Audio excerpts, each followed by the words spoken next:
Kegagalan adalah hal yang pasti terjadi dalam kehidupan kita. Nggak mungkin kehidupan kita berhasil terus, nggak mungkin kehidupan kita dengan mudah sesuatu kita raih. Segala sesuatu harus melewati kegagalan dulu. Kenapa? Karena dari gagal kita belajar banyak hal. Kalau segala sesuatu mudah dicapai, maka kita nggak akan menghargai keberhasilan tersebut. Tapi kalau kita melewati kegagalan, banyak hal kegagalan, maka kita akan menghargai setiap proses yang kita lakukan. Kita belajar sabar dari kegagalan, kita belajar bertawakal ala Allah, bersandar kepada Allah dari kegagalan.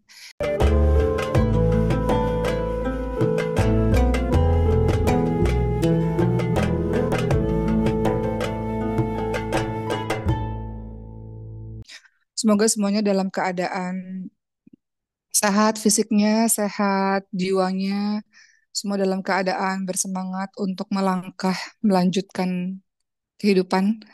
Semuanya bersemangat untuk melangkah, optimis, bersemangat untuk melakukan hal-hal yang baik, insya Allah.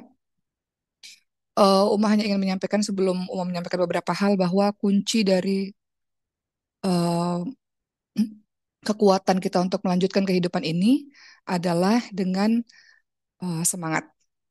Kalau seseorang kehilangan semangat, maka eh, nggak bisa dia bangkit dari kegagalan, nggak bisa dia punya kekuatan untuk melanjutkan perjalanan kehidupan ini.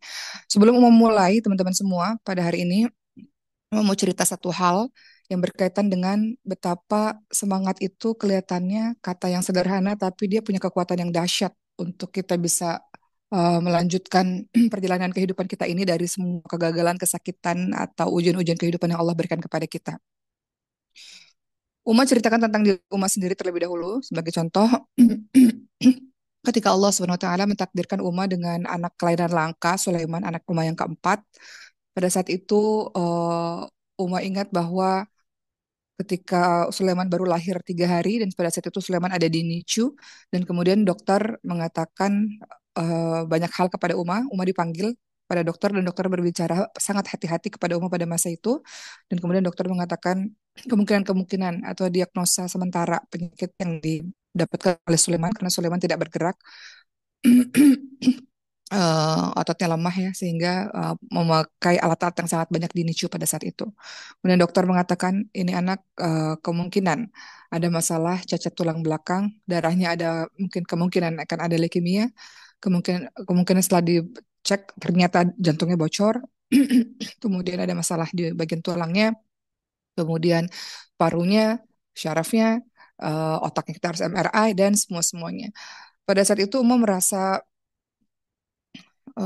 semuanya terasa gelap ya teman-teman semua. Tapi Uma akhirnya memiliki semangat, yang akhirnya semangat itu menghantarkan Uma untuk terus berjuang sampai hari ini untuk kesehatan Sulaiman.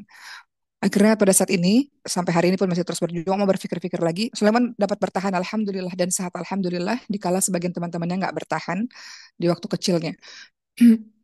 Maka dari semua yang Uma baca pada saat itu di Google ya, pada saat itu semuanya mengatakan hal-hal yang nggak mengenakan dan buruk tentang penyakit itu atau tentang sindrom itu Sulaiman punya sindrom, tapi hanya ada satu kisah yang Uma hanya berkaca pada kisah itu, kisah keberhasilan dari seseorang dengan sindrom Prader-Willi sindrom yang sama didapatkan oleh Sulaiman. Uma berkaca pada beliau, beliau bertahan sampai hari ini, beliau sudah berkuliah dan menjadi anak yang sehat, sehingga dari situlah sumber kekuatan Uma untuk berkaca bahwa masih ada satu contoh, ada 0,001% dari banyak persen, tapi masih ada kesempatan untuk bisa bertahan, untuk bisa sehat, untuk bisa kuat. Nah, gitu. Nah, pada saat itu akhirnya sampai hari ini dan banyak hal kisah lainnya yang akhirnya mau berpikir bahwa dalam menjalankan kehidupan ini, teman-teman semua, ketika kita merasa sedih, sakit, gagal, dan kita lihat kayaknya nggak ada jalan untuk bisa berhasil, nggak ada jalan untuk bisa sukses, nggak ada jalan untuk bisa em, keluar dari permasalahan. Ternyata selama kita masih punya semangat, insya Allah selalu ada jalan keluar untuk itu. Jadi carilah semangat teman-teman masing-masing, belajarlah dari kisah sukses orang, apapun itu masalah teman-teman gagal dalam masalah keluarga misalnya, teman-teman gagal dalam urusan pendidikan misalnya, teman-teman gagal dalam banyak hal. Apapun itu, nggak usah melihat kegagalan orang lain kanan kiri. Enggak, yang teman-teman fokus adalah keberhasilan orang lain. Kalau dia bisa, insya Allah teman-teman juga akan bisa. Jadi seluruh energi kita itu akan terpusat untuk em, bagaimana caranya agar kita berhasil dalam hal yang berbeda-beda, tergantung masalah teman-teman semua. Jadi intinya yang ingin Mas sampaikan pada hari ini adalah ingin menyampaikan pada teman-teman semua betapa semangat itu harus tetap terus dijaga, karena semangat itu yang akan menghasilkan energi yang besar untuk teman-teman bisa melanjutkan kehidupan. Teman-teman yang sakit misalnya, ya, teman-teman fokus untuk punya semangat yang luar biasa. Ibu mah yang koma 11 hari tahun lalu ya, yang dokter katakan kita harus sudah bersiap-siap, seluruh keluarga silakan untuk datang dan sebagainya. Ternyata kuncinya adalah beliau semangat. Beliau punya semangat hidup. Jadi bagi orang-orang yang sakit, kalau mau sembuh harus punya semangat hidup, harus punya semangat untuk sembuh. Bagi orang yang merawat orang sakit, harus punya semangat untuk yakin insya Allah Allah akan menyembuhkan penyakitnya dan orang yang kita cintai akan sembuh. Bagi orang yang gagal dalam urusan tertentu, gagal dalam satu hal, nggak ada masalah. Karena kita akan belajar dari hal itu dan kemudian kita langkah berikutnya, energi kita terpusat untuk mengejar keberhasilan kita insya Allah. Gitu ya teman-teman semua, itu sebagai mukadimah saja. Uma akan sampaikan pada hari ini, teman-teman semua, kegagalan adalah hal yang pasti terjadi dalam kehidupan kita. Nggak mungkin kehidupan kita berhasil terus, nggak mungkin kehidupan kita dengan mudah sesuatu kita raih. Segala sesuatu harus melewati kegagalan dulu. Kenapa? Karena dari gagal kita belajar banyak hal. Kalau segala sesuatu mudah dicapai, maka kita nggak akan menghargai keberhasilan tersebut. Tapi kalau kita melewati kegagalan, banyak hal kegagalan, maka kita akan menghargai setiap proses yang kita lakukan. Kita belajar sabar dari kegagalan, kita belajar bertawakal ala Allah, bersandar kepada Allah dari kegagalan. Kita belajar untuk kuat dari kegagalan. Kita belajar untuk husnudzon kepada Allah dari kegagalan. Kegagalan harus ada dalam kehidupan kita sebagai proses kehidupan untuk kita bertumbuh, teman-teman semua. Nah, bagaimana caranya supaya ketika gagal itu datang dalam kehidupan kita nggak putus asa? Bagaimana kalau gagal datang dalam kehidupan kita nggak pesimis? Karena Allah memberikan pertolongan, jalan keluar bagi yang mau berusaha sebetulnya. Maka ada beberapa langkah yang teman-teman harus lakukan supaya teman-teman tidak putus asa ketika teman-teman menghadapi berbagai macam kegagalan, apapun itu bentuknya. Sekarang teman-teman merenungkan kegagalan apa yang sedang teman-teman jalankan atau teman-teman dapatkan pada hari ini. Cara supaya teman-teman bisa bangkit dari gagal, apapun itu bentuknya, adalah pertama, teman-teman harus memantapkan keimanan terhadap qada dan qadar. Orang beriman itu tidak hanya beriman kepada Allah, tidak hanya beriman kepada malaikat dan sebagainya rukun iman tersebut, tapi dalam rukun iman adalah juga iman kepada qada dan qadar, iman kepada takdir. Apa itu iman kepada takdir? Meyakini semua yang Allah berikan adalah baik, yang terbaik. Nggak ada takdir buruk, nggak ada. Semua yang Allah berikan kepada kita adalah baik. Semua takdir adalah baik. Kenapa ada buruk? Karena kita menganggap itu buruk. Padahal semuanya adalah baik. Kata Allah, untuk engkau bisa mencapai level derajat hatimu seluas samudra, kesabaranmu luar biasa, kekuatanmu luar biasa, harus melewati proses ini. Cara didikannya harus dengan seperti ini. Baru engkau bisa mencapai derajat atau level orang seperti itu. Makanya cara untuk supaya engkau bangkit dari kegagalan, cara supaya engkau bisa menghapuskan putus asa adalah pertama, harus harus memantapkan imanmu kepada qada dan qadar. Apa itu maksudnya? Apapun yang terjadi adalah baik. Apapun yang Allah kehendaki pasti terjadi dan itu pasti baik. Maka husnudzon di kepala itu pasti baik. Ini segala sesuatu yang harus kita lewati. Seperti ada hujan dan badai, tapi setelahnya pasti ada pelangi. Itu pasti. Dan teman-teman tahu bahwa Allah menciptakan kita 50 ribu tahun sebelum Allah menciptakan langit dan bumi. Teman-teman lihat dalam surah Al-Hadid ayat 22 sampai 23. Apa kata Allah SWT? Tidak ada satupun bencana yang menimpa di bumi dan tidak ada satupun bencana yang menimpa dirimu sendiri, melainkan sudah tertulis di Lauhul Mahfuz. Apapun yang terjadi pada dirimu pada saat ini adalah hal yang memang harus engkau lalui. Sesungguhnya itu demikian adalah hal yang sangat mudah bagi Allah SWT, supaya kamu jangan berduka cita terhadap apa yang luput darimu. Dan supaya kamu jangan terlalu bergembira terhadap apa yang diberikannya kepadamu. Jadi Allah ingin kita di level tengah-tengah. Kalau lagi sedih, jangan sedih banget. Besok pasti ada bahagianya. Kalau lagi bahagia, jangan lupa. Besok pasti nangis lagi. Selalu senantiasa berada di tengah-tengah supaya senantiasa stabil dalam melewati proses kehidupan. Gak mudah ya teman-teman semua. Tapi kalau orang-orang yang percaya kepada takdir, maka dia tahu bahwa apapun yang terjadi kepada dirinya yang memang harus dilewati, nggak ada pilihan lain. Kita kan cuma seorang hamba. Ya hamba patuh aja sama rajanya. Raja mau bilang apa ya patuh aja. Nggak bisa hamba itu marah-marah kepada rajanya kan nggak bisa gitu teman-teman semua.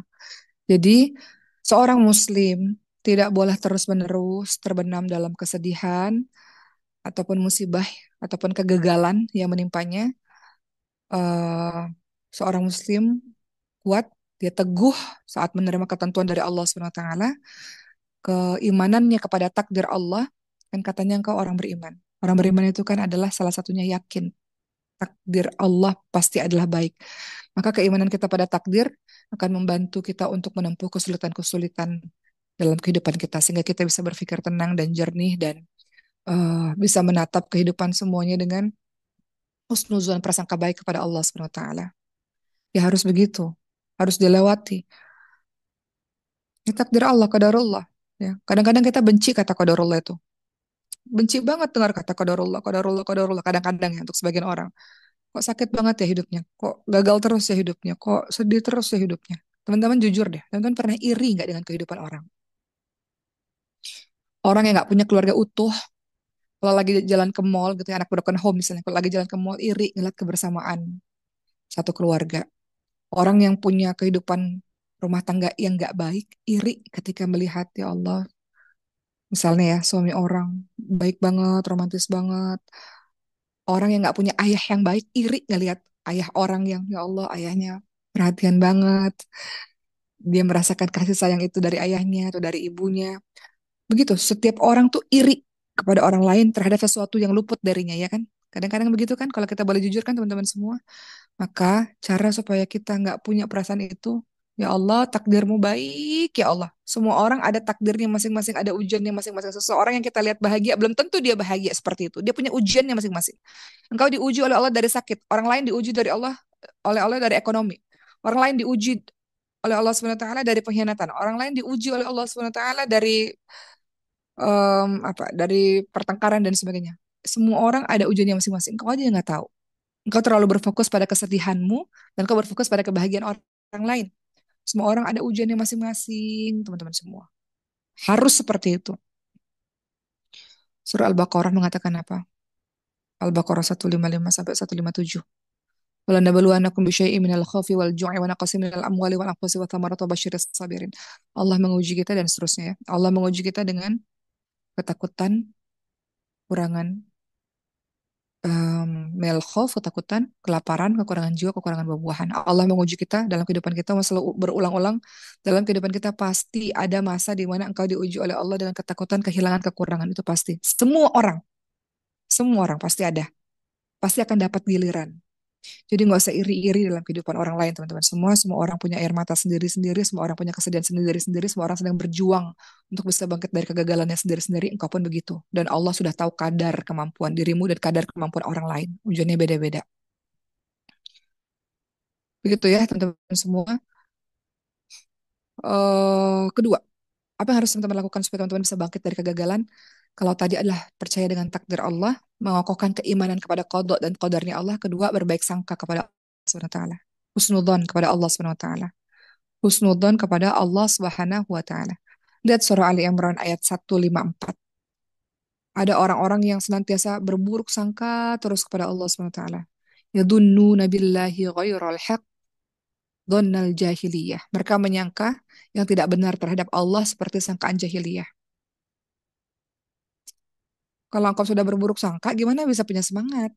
Contoh tadi yang kisah Umar dari awal. Kalau mau berburuk sangka pada Allah, ya Allah, kenapa engkau jahat sekali padaku? Dari sekian miliaran manusia, kenapa sih ngasih anak yang sindrom kepada saya? Kenapa sih ngasih anak yang punya kelainan langka kepada saya? Capek ya Allah bolak-balik ke rumah sakit. Kalau mau dibilang mau mau em, adu-aduan nasib, ya semua orang akan bilang capek ya Allah, enak banget hidup mereka ya Allah, capek ya Allah. Ya nggak bisa teman-teman semua. Kemudian kita suudzon kepada Allah, berburuk sangka kepada Allah Subhanahu wa taala. Kalau engkau sudah berburuk sangka, udah kelar. Karena semangatnya akan hilang. Pasti nih anak nggak akan sembuh nih, pasti nih anak ini sakit nih, pasti nih anak ini begini nih. Ya dari semangatnya dari mana nggak ada. Engkau bisa terus bersemangat karena apa? Karena engkau husnudzon prasangka baik. Ya kan orang yang sakit pasti mati nih, pasti nggak bertahan nih. Temen rumah yang mau ceritain beberapa hari yang lalu, secara tiba-tiba masuk rumah sakit sakit tiba-tiba dokter bilang gagal ginjal tiba-tiba masih 20 tahun umurnya tiba-tiba cuci darah. Kalau dia pikirnya adalah orang cuci darah tuh pasti nggak bertahan, paling cuma bertahan 2 tahun 3 tahun, nggak akan punya semangat, nggak akan. Tapi dia husnudzon kepada Allah Subhanahu Wa Taala nggak apa-apa. Insya Allah sembuh. Insya Allah, yang penting punya semangat. Banyak kok kisah-kisah, walaupun berpuluh persen kisah lainnya, misalnya nggak berhasil, tapi masih ada sekian persen yang sehat masih ada kok. Bertahan masih ada kok, gitu. Kalau teman-teman udah suudon, berburuk sangka, semangatnya hilang. Semangat hilang itu berbahaya untuk kau melanjutkan mengejar mimpimu itu, teman-teman semua. Jadi, husnudzon, prasangka baik membuatmu punya kekuatan entah dari mana itu, teman-teman semua. Kekuatan itu yang menggerakkan tubuhmu, memusatkan pikiranmu untuk engkau bisa terus melangkah sejauh ini. Engkau nggak akan punya ketakutan berlebihan, teman-teman semua. Karena engkau tahu engkau tidak sendiri. Engkau tidak pernah sendiri. Apa yang harus ditakutkan? Engkau selalu bersama dengan Allah. Allah menatapmu, Allah melihatmu, Allah mendengarmu, Allah bersama denganmu. Kekasih terbaikmu yang nggak pernah meninggalkanmu, yang nggak pernah menyakitimu, yang selalu setia bersama denganmu